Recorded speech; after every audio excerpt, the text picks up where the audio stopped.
Welcome back, ladies and gentlemen, to part 5 of Let's Play Tyranny Blind. In the last part, we spoke to Graven Ash and the voice of Narat. And, yeah, we have been given a quest and 8 days to finish this. So let's look at the quests. So these are the quests we have: the primary, the Renderings Wall, which is the Forge-bound iron, where we need to go find that, which will take us a day and a 10-hour. Oh no, it's not telling me how far away from it is. It's just saying that when we received said quest. We received all these as well, so we've completed these two, and we've got Taking the Outer Valley, or the Battle of Echo Call Crossing.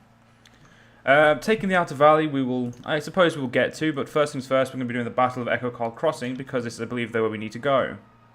Yes, it is. So, come on. Moving cautiously. No, oh, box. I put them on fucking stealth because of the fact that I was trying to start the recording and it was having stealth on. I can't remember. Yes. So we're going to go talk to the Iron Marshal. I believe that was her name. And it has took it off for us, so. I received a potion of elemental barrier. Did I?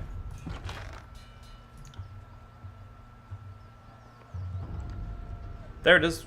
Sweet. Oh, that's potion of invisibility. That I want. The other potion I don't seem to have received, but oh well. So we need to go talk to the Iron Marshal. That's Cerberus. That is the bitter quip. So where did she say she was? That's J. So she said she was. She is at the disfavored camp. So you just need to. I just need to find her. Iron Walker. Is she over here? That's two named people. That's not the Iron Marshal. That's Cerberus. That's Earthshaker. So nope. On it. Maybe down here. There she is.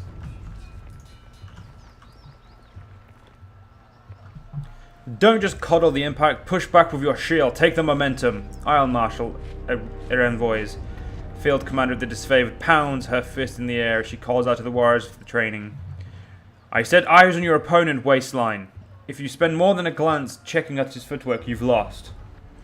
She doesn't sound very happy with these guys. Stormcaller, welcome to our camp, the disfavored officer snaps to a salute. I'm sure your arrival isn't for better reasons, but it's a pleasure to see you again all the same. It is reassuring to see that Tunon sends us a fatebinder with a proper moral compass. So she's saying she's seen us again if you haven't didn't watch the Conquest, or the first two parts, because we fall along with pretty much actually all disfavored opinions. We followed the disfavored into battle, and we basically sat on their side because our character believes them to be in the right for the most part, or at least in the situations he was presented with. So yeah, she's also a trusted marshal, so we, of course, when we fought in Stalwart, she was there with us. Anyway, how are the warriors reacting to the edict? Kyr's ultimatum has the camp on edge. Same with dread. Some with dread, but most are rife with anticipation. She points to the men sparring in the field. We have a lot of brothers and sisters to avenge, and the warriors are eager to take out some aggression. I, for one, choose to see the edict as a blessing, for it forces the generals to act, and we're long overdue. It was mentioned you were short on warriors and need help. What's the situation? I have brigands amassing along Placid, Echo Call, and a Little Tooth crossings. The Rendering Guard are it may be able to hold one bridge, but they cannot hold against a concentrated three-pronged attack.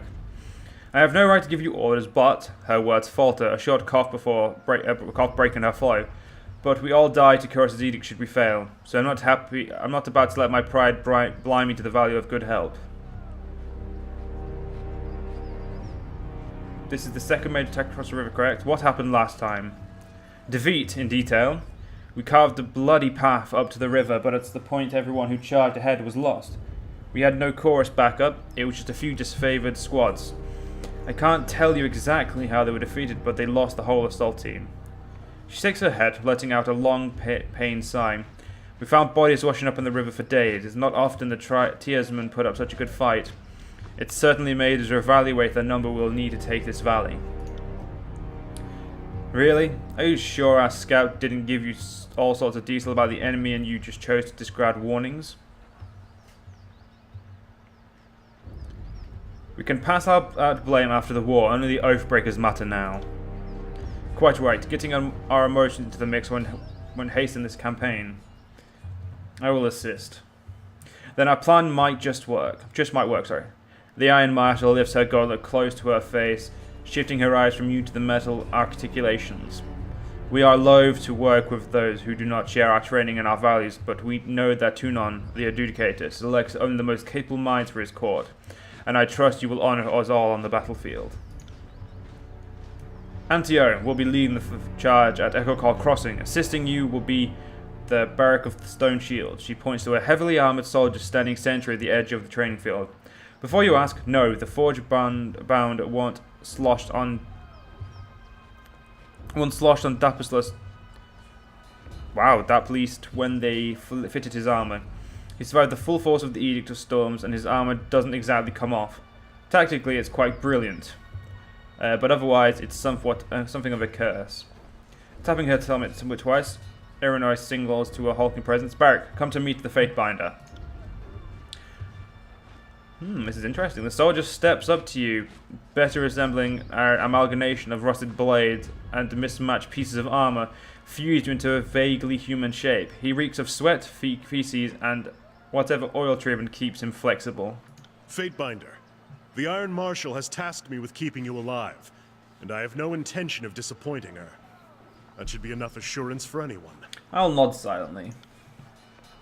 Favor 1. Barrack returns your nod, silent, save for the creaking articulations in his alloyed carapace. Barrack, is that you under there? I had no idea you were in Vendrian as well. Fatebinder, do you know this walking anchor?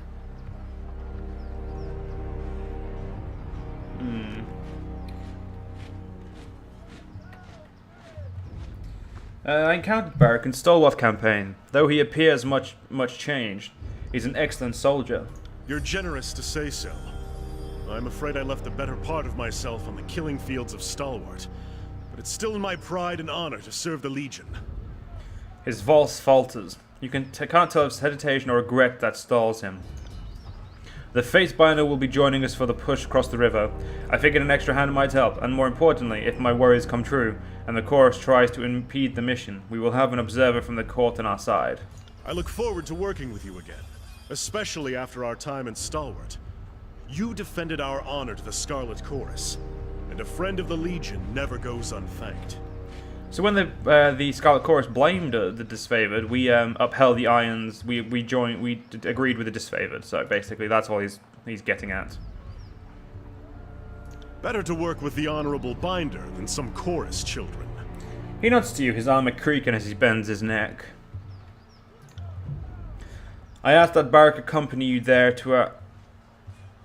Fuck me, my words are just not... I'm too tired, it seems. Arbitrate the cooperation between his company and the Scarlet Chorus. Okay, Barrack, you've been without a cohort since the last battle of Stalwart. It's time we gave you a task more worthy than hauling weapons or leading training drills. She plants her hand on her hip and speaks in a clipped official terms. Ash has assigned you to the Fatebender's service. You are to assume this task is ongoing until we find a more permanent spot for you, which could very well mean the swiftly approaching end of this war, or the Fatebinder dismisses you. Is that understood? Barrack regarded the Iron Marshal in oppressive silence. That's an order, Barrack. She shakes her head and sighs, returning her favor to you, a focus to you. He can be as stubborn as pulling a spire out of the earth, but he's a good soldier. I hope you don't mind the company. I am honored to have a member of the Iron Legion at my side. Excellent. I look forward to your success in the field. And we now have a hulking carcass with us. I'm guessing, yes, Verse wants to speak to us. How did you do that? Verse looks at you with quizzical expression. Do what? Back in the Archon's war tent, you cast an edict as casual as reading a supply shipment. How do you do that? It was nothing, really. Now is not the time to play coy. You spoke words that could lead to the deaths of hundreds. Take a moment to feel proud of yourself. I'm not trying to make you feel uncomfortable. It's just worth recognizing what you've done. Not only are you Tunon's Fatebinder, you're a mouthpiece of the Overlord. It gives me plenty of reason to stick around. You're going places and I want to see where they lead.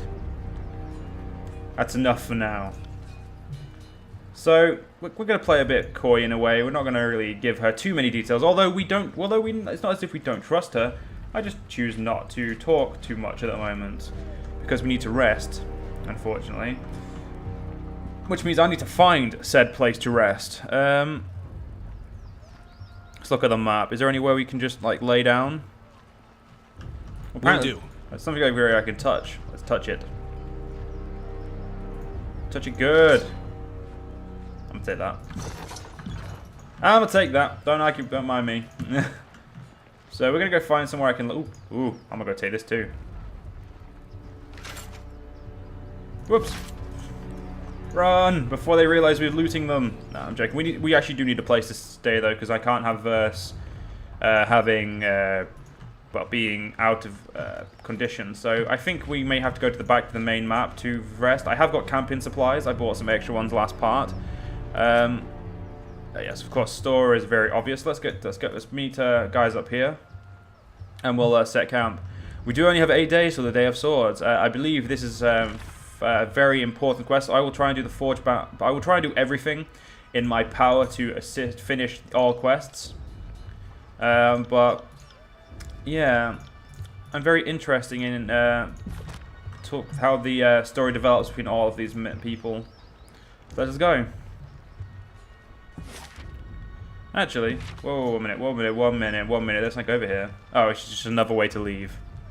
Well, we're leaving this way.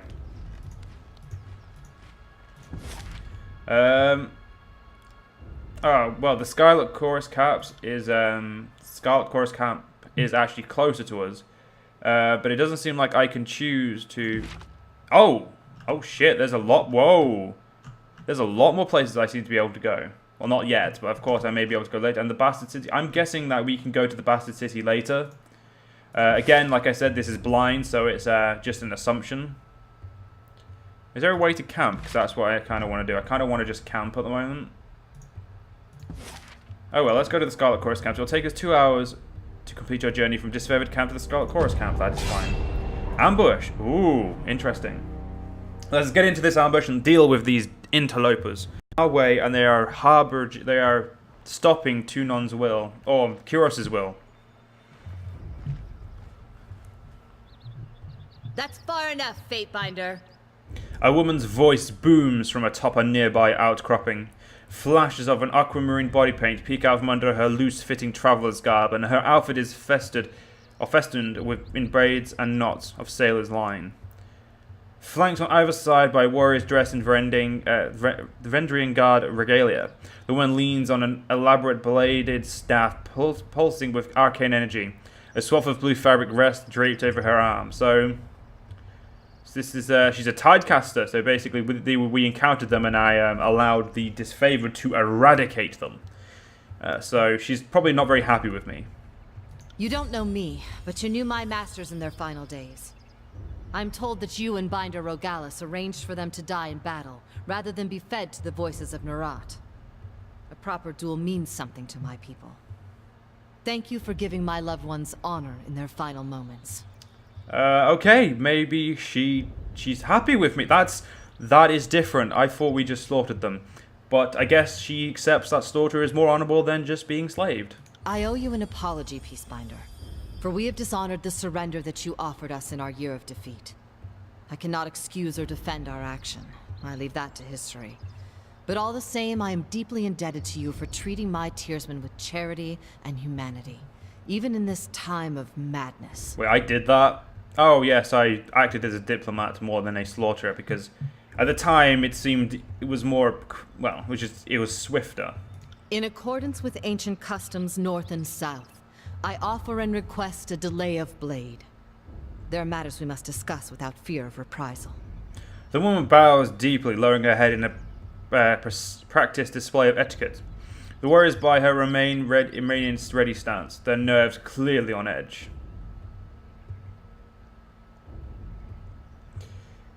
I'm gonna say you have me, actually no. I don't really know at the moment, because that character, like I said, he's lawful evil, so he abides by customs. And he's very... well, he's evil, in the sense he's very... he's very just... I can't really explain it, but he's not... Like, I can't think which more would associate with my character. Like, I mean, yes, he's definitely very proud of his status, but would he give etiquette with etiquette? That's, I mean, as probably most people know, nobles will always, or people upper rank or displaying etiquette would always like give it back. But I don't know if that's how my guy rolls. We could tell we could kill them, but I mean, he's not a chaotic. He doesn't want to just kill everyone. He's not. We don't want that. Well, he doesn't want that. So we can. I think we're going to say you have me at a disadvantage.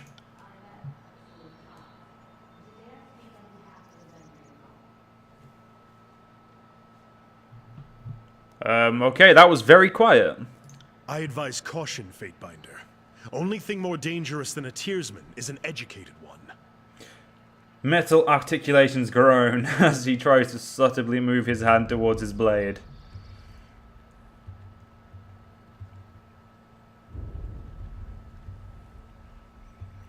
There's a blue flag. I expect you to honor it. As is our custom, we are ready to kill to defend our lands. But we kill only in fair battle. We don't slay our prisoners. We know this isn't Kairos' way, but we must have hope. A few of my kin have gone missing, and though they may have perished, I have to inquire on the off chance they still live. If Captain Tarkus Deimos still lives, we would negotiate for his release.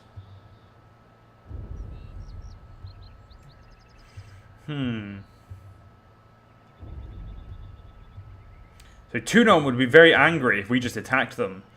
So that makes... Well, we wouldn't, though. We're not really again, we're not chaotic. We're very lawful, so in nature, so... I don't think we would lie. There's no reason to lie. So I think, assuming he's our prisoner, what would you have in offer? Or offer in exchange? We would offer you 5 choirmen that got lost on patrol. They're healthy. Got all their limbs, too.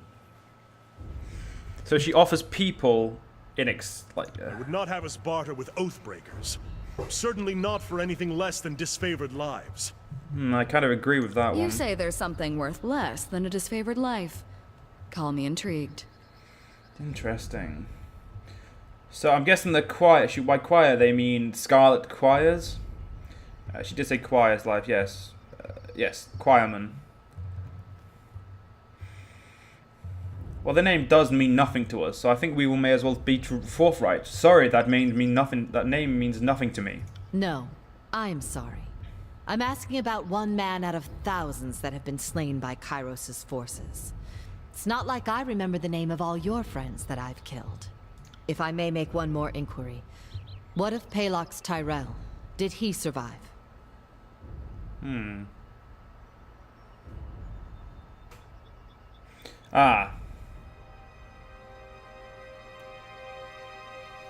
This is one we know about. This is the madman who tried to kill the disfavored captain in the part 3.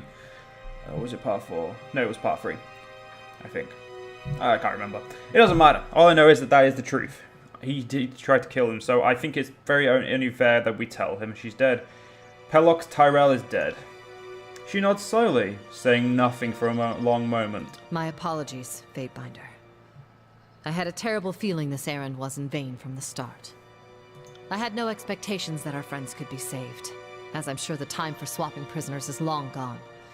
But at least I know of what became of them. That'll have to be enough. So we can either force her to leave, or actually, I have some questions for you.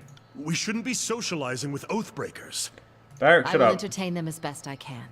After all, understanding is the only hope we have. What is it you wish to know?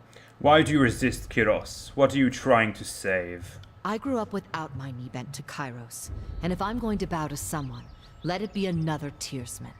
We've ruled ourselves just fine for centuries, so we'll give our lives so that our sons and daughters might rule themselves.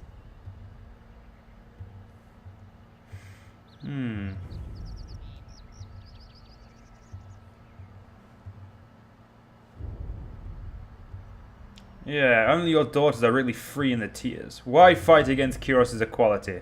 There's freedom, then there's trusting idiots with power. Give a man 1,000,000 marauders. He'll lose sleep worrying over his neighbor's 1,000. I prefer my realms ruled by the braver sex. For centuries we've left the lands to the women, and the seas to the men. And we did plenty fine until Kairos came around.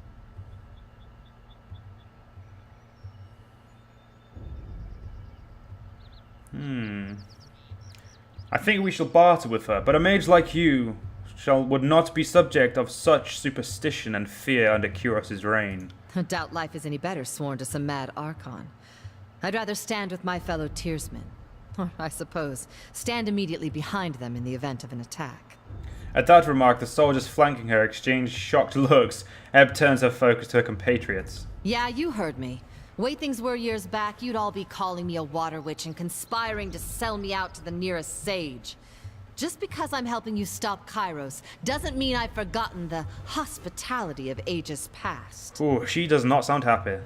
And people wonder why the Tearsmen could never unite in time to fight back. It's refreshing to see that some things never change. Let me ask something else.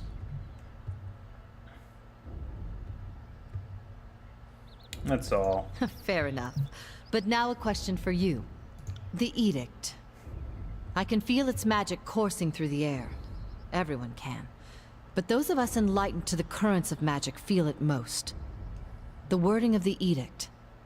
What was it?